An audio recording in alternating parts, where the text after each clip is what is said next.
Good morning all. आपका फिर से स्वागत है इस यूट्यूब चैनल के ऊपर। हम लोगों ने लास्ट क्लास के अंदर मानव नेत्र पढ़ा था और मानव नेत्र से संबंधित जो हमें दोष होते हैं आंख के अंदर वो हम लोगों ने पढ़े थे। जो कि वो एक प्रकाशिक यंत्र, एक प्राकृतिक प्रकाशिक यंत्र है। और फिर हम लोग प्रकाशिक यंत्र पढ़ रहे हैं तो और भी प्रकाशिक यंत्र आते हैं जो हम लोग बनाते हैं। तो कृत्रिम जो है प्रकाशिक यंत्र क्या होते हैं उसके बारे में आज हम पढ़ेंगे। तो वो दो प्रकार के होते हैं, एक तो सूक्ष्मदर्शी और फिर दूरदर्शी। सबसे पहले हम बात करने जा रहे हैं सूक्ष्मदर्शी की। सूक्ष्मदर्शी क्या होती है कि जो सूक्ष्म कोण को बड़ा करके दिखाती है। कि हम किसी छोटी वस्तु होती है कि कोई छोटी वस्तु है, हम उसको नॉर्मल आंखों से नहीं देख पा रहे हैं, तो उस वस्तु का प्रतिबिंब इमेज, उस वस्तु को हमने बड़ा करके देखना है तो वहां पे हम सूक्ष्मदर्शी का उपयोग करेंगे। तो सूक्ष्मदर्शी क्या करती है, उस छोटी वस्तु को बड़ा करके, उसकी इमेज को बड़ा करके, प्रतिबिंब बड़ा करके हम लोगों को दिखा देती है। तो इस प्रकार से जो रहता है। तो अब हम बात करते हैं इसके अंदर। पहले सूक्ष्मदर्शी भी दो प्रकार का होता है, एक तो सरल सूक्ष्मदर्शी और फिर संयुक्त सूक्ष्मदर्शी की बात करते हैं। तो इसके अंदर सबसे पहले आता है दर्शन कोण। तो हम सबसे पहले बात करेंगे दर्शन कोण की। कि दर्शन कोण क्या होता है हमारे पास। कि फॉर एग्जांपल हम बात करते हैं, हमारे पास कोई वस्तु पड़ी हुई है और कोई वस्तु की बात करें तो हमारे पास इस प्रकार से एक वस्तु यहां पर रखी हुई है। इस प्रकार से एक वस्तु रख दी है हमने और यहां पर कोई आंख है, मानव नेत्र है और यहां पे उस चीज को हम लोग देखेंगे। तो यहाँ पे मानव नेत्र है, कोई प्रेक्षक है यहाँ पे खड़ा है। तो हम क्या करते हैं कि इस नेत्र जो वस्तु है, वस्तु का जो आंख से हम लोग देख रहे हैं तो इस प्रकार से हमें वस्तु दिखाई दे रही है तिरछे कि वस्तु इतनी बड़ी है, ये सिरा है कॉर्नर। इस कॉर्नर को हम लोग इस बिंदु से देख पा रहे हैं। फॉर एग्जांपल मैंने इस बिंदु को ए नाम दे दिया, इस बिंदु को मैंने बी नाम दे दिया है। कि ए बिंदु के ऊपर आंख है, नेत्र है और बी बिंदु वस्तु है, यहां से हम वस्तु को देख पा रहे हैं। तो ये वाला जो कोण बनेगा, इसी कोण को हम लोग दर्शन कोण कहते हैं। कि वस्तु का जो है नेत्र पर जो कोण अंतरित हो रहा है उसी कोण को हम लोग दर्शन कोण कहते हैं। और यदि मैंने क्या कर दिया, बीच में कोई लेंस रख दिया है, लेंस रखने पर ये इमेज हमें थोड़ा बड़ी दिखाई दे जाएगी। फॉर एग्जांपल हम मान लेते हैं ये यहां पर दिखाई देने लग गई। कि पहले इसका साइज ये था लेकिन बीच में कोई मैंने लेंस लगा दिया है, लेंस लगाने से इसके साइज में चेंज हो गया है और अब ये यहां तक दिखाई देने लग गया। इसको मैं सी पॉइंट मान लेता हूं। अब हम इसको आंख से देखते हैं तो हमें ये इस प्रकार से दिखाई दे रहा है। ये भी एक कोण बन रहा है, ये भी दर्शन कोण ही है। अब दोनों में डिफरेंस क्या है वो देखेंगे। कि ये तो तब कोण बन रहा है जब लेंस नहीं लगा रखा हमने, और ये कोण तब बन रहा है, ये कोण तब बन रहा है जब हमने लेंस नहीं लगाया हुआ। लेंस नहीं लगाया हुआ तब जो कोण बन रहा है दर्शन कोण, उसको हम नोट करेंगे, अल्फा से नाम देंगे। और यदि हमने बीच में एक लेंस लगा दिया है तो इसकी स्थिति हमें यहां पे दिखाई दे रही है। जो वस्तु का साइज है इतना बड़ा हमें दिखाई दे रहा है, इमेज बड़ी हो चुकी है। अब आंख पर जो अंतरित कोण है उस कोण को हम नाम देंगे बीटा। तो ये दो दर्शन कोण हम लोगों को बन रहे हैं। एक तो तब जब बी से ए तक जब हमने लेंस नहीं लगाया है तब दर्शन कोण अल्फा कहलाएगा। और यदि हम लोगों ने लेंस लगा दिया है तब हम लोगों को साइज ये दिखाई देगा यहां से, और उस हम दर्शन कोण को बीटा नाम दे देते हैं। तो किसी वस्तु से आंख पर जो अंतरित कोण बनता है उसी को हम लोग दर्शन कोण कहते हैं। और उसके बाद हम लोग बात करते हैं सूक्ष्मदर्शी की। कि सूक्ष्मदर्शी क्या, सॉरी हम पहले आवर्धन क्षमता देख लेते हैं, इसके अंदर ज्ञात करते हैं आवर्धन क्षमता। तो आवर्धन क्षमता का जो फॉर्मूला रहता है वह रहेगा। तो सबसे पहले हम देखेंगे कि जो लेंस जब हम लोगों ने लगा रखा है, लेंस लगाने पर आंख पर बनने वाला कोण, और फिर उसके बाद बिना लेंस लगाने पर, बिना लेंस आंख पर बनने वाला कोण। तो हम आवर्धन क्षमता को, मैग्निफिकेशन पावर को m से डिनोट करते हैं। लेंस लगा रखा है हमने और तब जो कोण बन रहा है वह बीटा है, और जब हमने लेंस नहीं लगा रखा तब जो कोण बन रहा है वह अल्फा है। तो m is equal to beta upon alpha, यह आवर्धन क्षमता आ चुकी है। कि दर्शन कोण क्या था कि किसी ऑब्जेक्ट से आंख के ऊपर जो कोण फाइंड हो रहा है, जो कोण बन रहा है, उसी को हम दर्शन कोण कहते हैं। जब हमने लेंस नहीं लगा रखा, बिना लेंस के जो कोण बन रहा है वह अल्फा है वस्तु से आंख पर यदि लेंस लगा दिया है, लेंस लगाने पर जो कोण बन रहा है वस्तु से, जो इमेज की इमेज बन रही है उसके साइड में चेंज आ गया है, उसका साइड बढ़ गया है, तब आंख के ऊपर जो कोण बन रहा है वह बीटा है। तो लेंस पर बनने वाला जो कोण बन रहा है बीटा, और विदाउट लेंस जो कोण बन रहा था अल्फा, तो बीटा अपॉन अल्फा जो है इसका रेशो, उसी चीज को हम लोग आवर्धन क्षमता कहते हैं। इसके बाद हम बात करते हैं सूक्ष्मदर्शी की, सरल सूक्ष्मदर्शी की। सूक्ष्मदर्शी हमने बताया आपको कि क्या था। अब हम बात करते हैं सरल सूक्ष्मदर्शी। सिंपल माइक्रोस्कोप देखते हैं हम लोग, क्या होता है कि एक उत्तल लेंस लिया गया है, एक उत्तल लेंस हमने ले रखा है, ये इसका प्रकाशिक केंद्र O होता है। हमने यहां पर कोई वस्तु रख दी है जो कि फोकस बिंदु और प्रकाशिक केंद्र के मध्य रखी हुई है। इस वस्तु को हमने नाम दे दिया है AB। प्रकाश किरण चली, मुख्य अक्ष के समांतर जाने वाली प्रकाश किरण इस फोकस से गुजर जाएगी जो कि सीधी निकल जाती है, और दूसरी प्रकाश किरण जो है प्रकाशिक केंद्र O से गुजरती है जो कि बिना विचलित हुए सीधी की सीधी निकल जाती है। और ये दोनों किरणें कहीं नहीं मिलेगी आगे जाकर के। जब F और O के बीच वस्तु रखी हुई थी तब हम किरणों को पीछे बढ़ा रहे थे, तो पीछे बढ़ाने पर कुछ इस प्रकार से ये मिलती हुई प्रतीत होती है, इस प्रकार से। तो यहां पर इस वस्तु का प्रतिबिंब बन रहा है A डैश और B डैश। तो हम लोग देख पा रहे हैं कि हम लोगों ने AB वस्तु रखी है F और O के बीच में, जिससे एक प्रकाश किरण मुख्य अक्ष के समांतर थी जो कि फोकस से गुजर गई, और दूसरी प्रकाशिक केंद्र O से थी तो वो बिना विचलित हुए सीधी निकल चुकी है। अब ये किरणें आगे नहीं मिलती, क्योंकि जब वस्तु F पर होती है तो अनंत पर प्रतिबिंब बनता है, जब F और O के बीच होती है तो प्रतिबिंब उसी ओर बन जाता है जिस ओर हमने वस्तु को रखा हुआ है। तो प्रतिबिंब आभासी, सीधा, वस्तु से बड़ा तथा उसी और F की वस्तु और अनंत के बीच बनता है जिस साइड से वस्तु रखी हुई है। तो इसका प्रतिबिंब A डैश और B डैश हम लोगों को दिखाई दे रहा है। हम बात करते हैं कि यदि यहां पर हम पहले वस्तु को यहाँ पे फॉर एग्जांपल हम यहाँ पे आंख रख लेते हैं, तो उस आंख से हम लोग पहले वस्तु को देख रहे हैं। यदि हम लोगों ने लेंस नहीं लगा रखा, लेंस नहीं लगा रखा तो हम वस्तु हमारे पास AB है, मान के चलो यहाँ पर कोई आंख है, मैंने उस बिंदु को नाम दे दिया, कोई भी बिंदु हम नाम मान लिया कि मैंने C बिंदु नाम दे दिया। तो इस प्रकार से डायग्राम कुछ बनता है C A और ये B। तो ये एंगल जो है वो अल्फा होगा।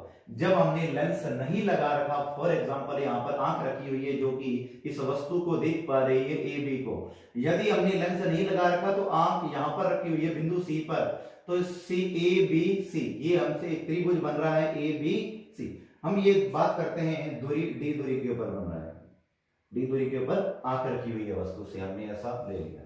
और फिर हम क्या करते हैं, और यदि हम लोगों ने लेंस को रख दिया है और लेंस को रखने पर फिर हम लोग आंख से जो कोण बन रहा है वो देख पा रहे हैं, यहां से वो कोण बन रहा है बीटा। बीटा कोण तब बन रहा है जब हमने लेंस को रखा, और यदि लेंस को नहीं रखा था, यहां पर आंख थी लेंस नहीं था, तब जो कोण बन रहा था वस्तु के लिए वो था अल्फा और ये D दूरी का। और फिर हम बात करते हैं इसकी आवर्धन क्षमता की, जिसको हम m से लिखते हैं, m is equal to beta upon alpha था। हम बात कर लेते हैं, बहुत छोटे कोण है तो m is equal to tan beta upon tan alpha से इनकी वैल्यू को फाइंड कर सकते हैं। तो पहले हम tan बीटा की वैल्यू फाइंड करेंगे, फिर tan अल्फा की। तो हम बात करते हैं बीटा की वैल्यू फाइंड करना है, तो ए बी और ओ हमें समकोण त्रिभुज ए बी ओ से हमें ट्राइंगल दिखाई दे रहा है। तो हम देखते हैं tan बीटा की वैल्यू कैसे निकालेंगे। तो tan beta is equal to लंब बटे आधार होता है, लंब ए बी और आधार ए ओ है, तो ए बी अपॉन ए ओ, इसको हम लोगों ने इक्वेशन 1 नाम दे दिया है, इसको इक्वेशन हमने 2 नाम दे दिया है। और फिर हम लोग बात करते हैं, आगे देखते हैं, हम अल्फा ए बी सी लेते हैं त्रिभुज, समकोण त्रिभुज ए बी सी से। तो हम यहां पर देखेंगे अल्फा की वैल्यू फाइंड करते हैं tan अल्फा, लंब बटे आधार, लंब ए बी और आधार ए सी है, तो हम बात करते हैं ए बी अपॉन ए सी। तो इक्वेशन नंबर हम इसको नाम दे देंगे। फिर हम देखेंगे कि tan बीटा और tan अल्फा की वैल्यू इक्वेशन नंबर 2 और इक्वेशन नंबर 3 से इक्वेशन नंबर 1 के अंदर पुट कर सकते हैं। तो by equation first, second and third कि हम लोग tan बीटा और tan अल्फा की वैल्यू उठा करके इक्वेशन नंबर 1 में रख रहे हैं m की वैल्यू के अंदर। m is equal to tan beta की वैल्यू है ए बी अपॉन ए ओ और अल्फा की वैल्यू है A B upon A C.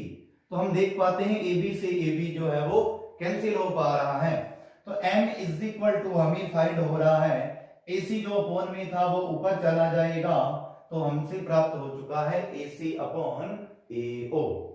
तो हम लोग देखते हैं यह वस्तु है और यह हमारे पास पॉइंट ओ है, जो कि दूरी होती है इसकी u, लेकिन माइनस का, ये भी दूरी d भी माइनस का रहेगा क्योंकि आपतित किरण की विपरीत दिशा में है, और जो दूरियां आपतित किरण की विपरीत दिशा में मापी जाती है वो सब की सब दूरियां माइनस में लेते हैं हम लोग।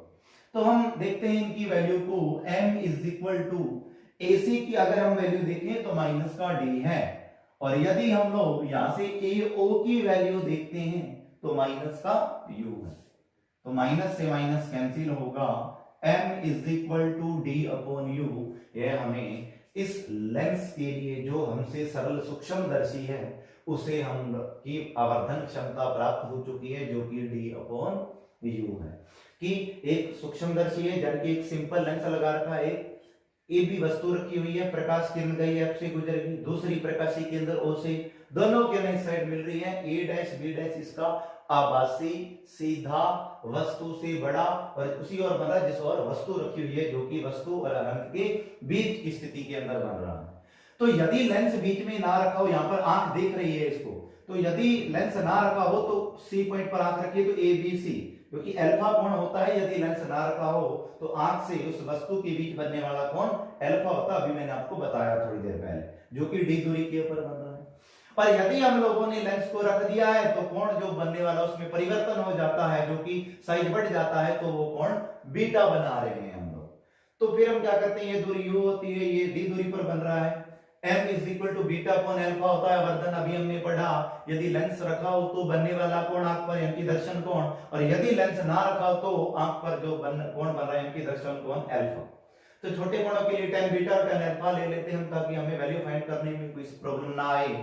तो त्रिभुज ए बी ओ लिया, tan बीटा इज द लंब बटेदार, लंब ए बी और आधार ए ओ, तो A B upon A O equation number 2 और पहले को इक्वेशन 1। फिर ट्रायंगल दिखाई दे रहा ए बी और सी, इसके अंदर हम tan alpha A B upon A C, तो ए बी अपॉन ए सी लिया, इक्वेशन नंबर हमने इसको 3 नाम दिया।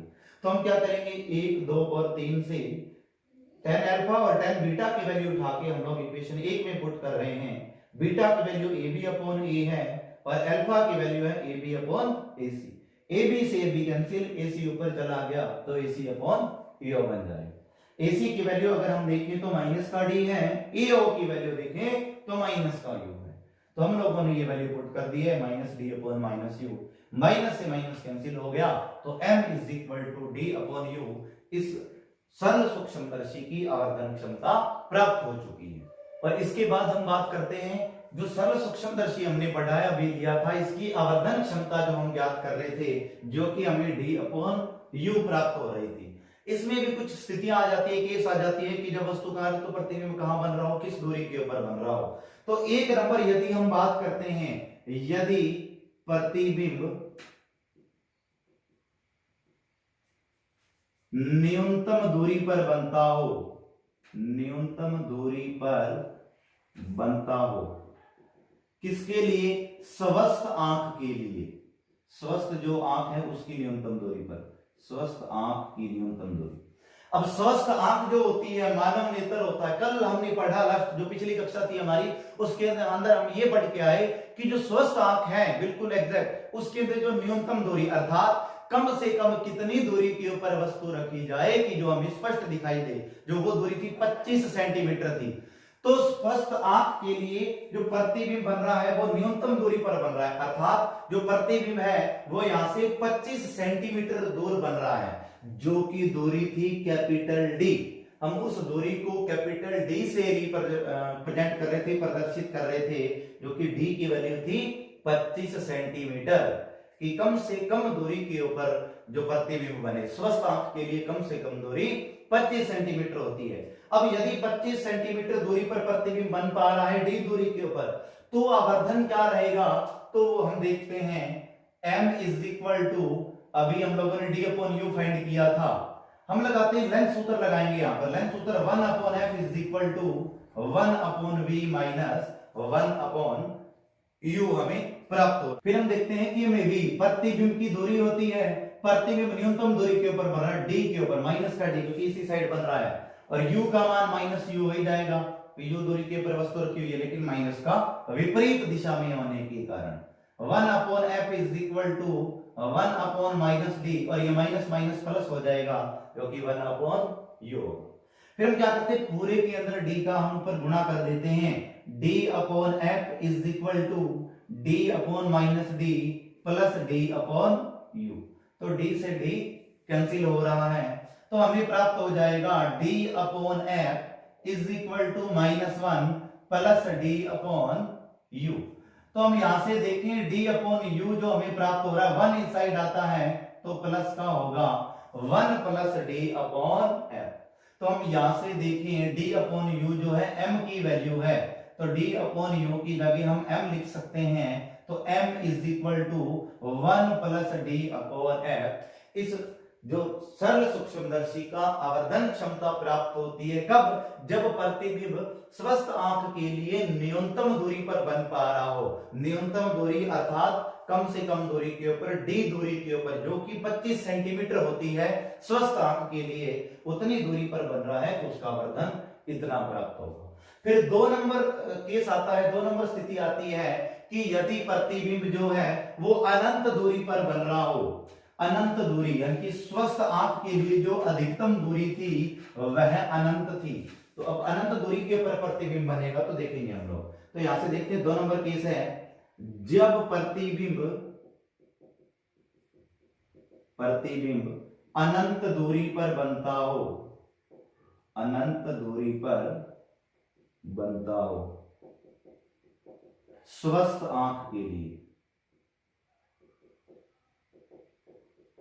स्वस्थ आंख के लिए जो कि अनंत होती है प्रतिबिंब की दूरी, कि हमने पढ़ा कि कम से कम जो दूरी थी स्वस्थ आंख के लिए, कम से कम कितनी दूरी पर रखें वस्तु को, तो 25 सेंटीमीटर अर्थात डी दूरी के ऊपर, और अधिक से अधिक कितना देख पाते हैं, अनंत दूरी तक, अनंत दूरी के ऊपर हम क्लियर देख पाते हैं, अधिक से अधिक दूरी अनंत और कम से कम डी यानी कि 25 सेंटीमीटर। तो हम देखते हैं 1 upon f is equal to 1 upon v minus 1 upon u। हमने लेंथ सूत्र लगाया, v की वैल्यू है माइनस का अनंत और u की वैल्यू है माइनस का u। भी अनंत दूरी पर प्रतिबिंब बन रहा है और वस्तु u दूरी पर रखी हुई, तो ये प्राप्त होता है 1 upon f is equal to हमें 1 अपॉन माइनस का अनंत और plus 1 upon u, minus minus जो है वो प्लस प्राप्त हो जाता है। फिर 1 अपॉन जो अनंत है वो तो 0 हो गया, 1 upon f is equal to 1 upon u हमें प्राप्त हो जाएगा। d का हम गुणा करते हैं पूरे में, d upon f is equal to d upon u, और जो d अपॉन u थी वो m की वैल्यू तो अभी अभी हमने पढ़ा था, तो d अपॉन u की जगह हम m लिख सकते हैं, तो m is equal to d upon f। इसके लिए आवर्धन क्षमता प्राप्त हो जाएगी सर्व सूक्ष्मदर्शी की कब? जब प्रतिबिंब अनंत दूरी पर बन रहा हो स्वस्थ आंख के लिए।